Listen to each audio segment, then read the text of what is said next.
Lingam, speaking as the Executive Committee member of the People's Struggle Alliance. As we recall, when the election period started, people said that the NPP, there was an NPP wave, there was a Malimava wave. And we have come to the end of this first presidential and parliamentary election cycle.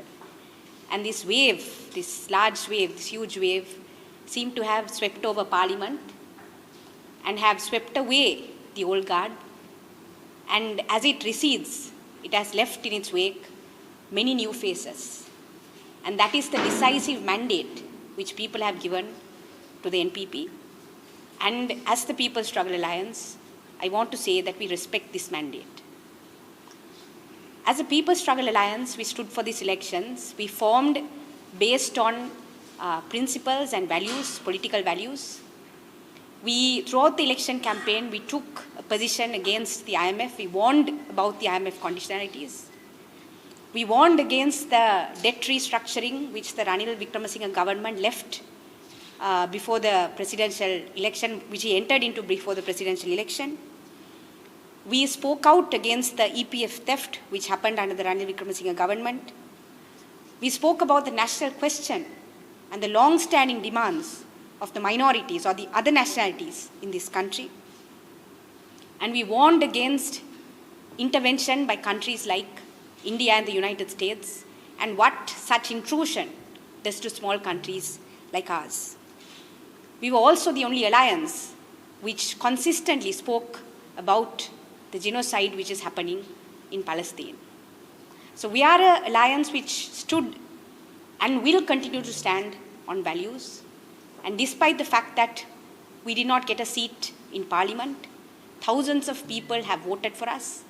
And we want to tell those people that we are much grateful to the trust they have placed in us.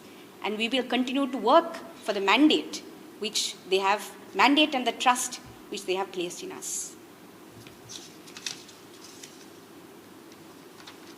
Despite all of this, after the presidential elections, there were things which were happening inside state power which we were concerned about. We noted that the Prevention of Terrorism Act was once again used. Former political prisoners, Subramaniam, Suendra Rajan and Niroshan were arrested. They were in prison for over a decade and they were released without any charges, and once again they were scapegoated and arrested by the NPP government.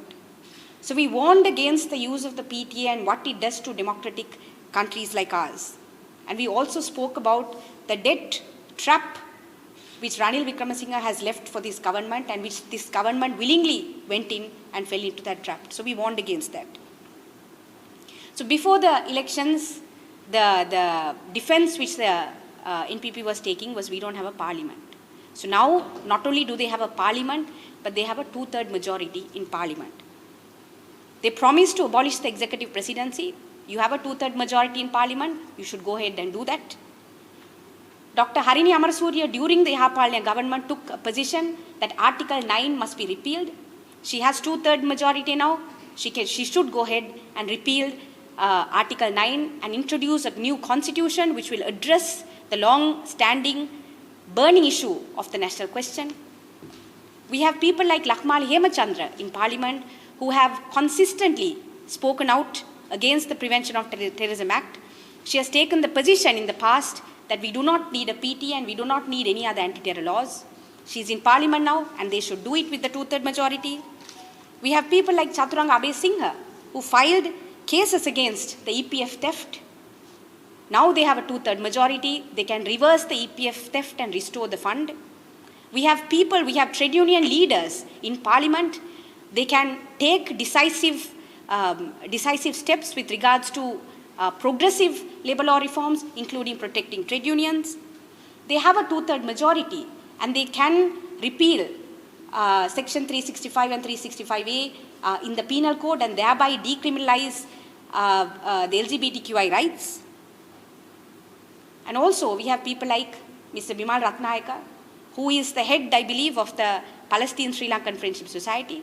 There's a genocide happening in Palestine, and we as a nation, a country of the international, we can take a position against the genocide which is happening in Gaza now in Parliament, because we have a two-third majority. So all of this can be done. And with regards to the mandate given in the North, I think we should read that mandate correctly. It was an anti-establishment vote.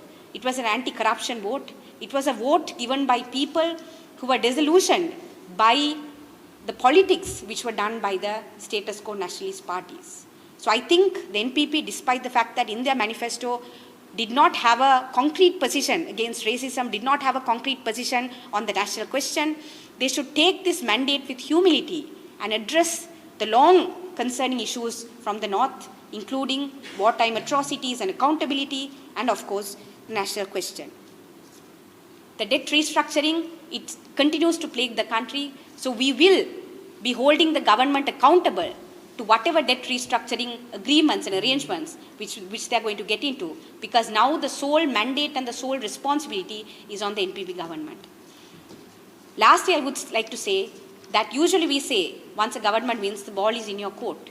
But this time, the ball is not only in the NPP court, but the ball is in their court with a very, very weak opposition. So if they refuse, or if they do not kick the ball into the goalpost and resolve the many burning issues in this country, including the constitutional issue, including the national question, including the debt issue, then the sole responsibility lies in the NPP government, and we as the People's Struggle Alliance, right throughout their term, will be holding them accountable to the mandate and the trust which people have placed in them. Thank you.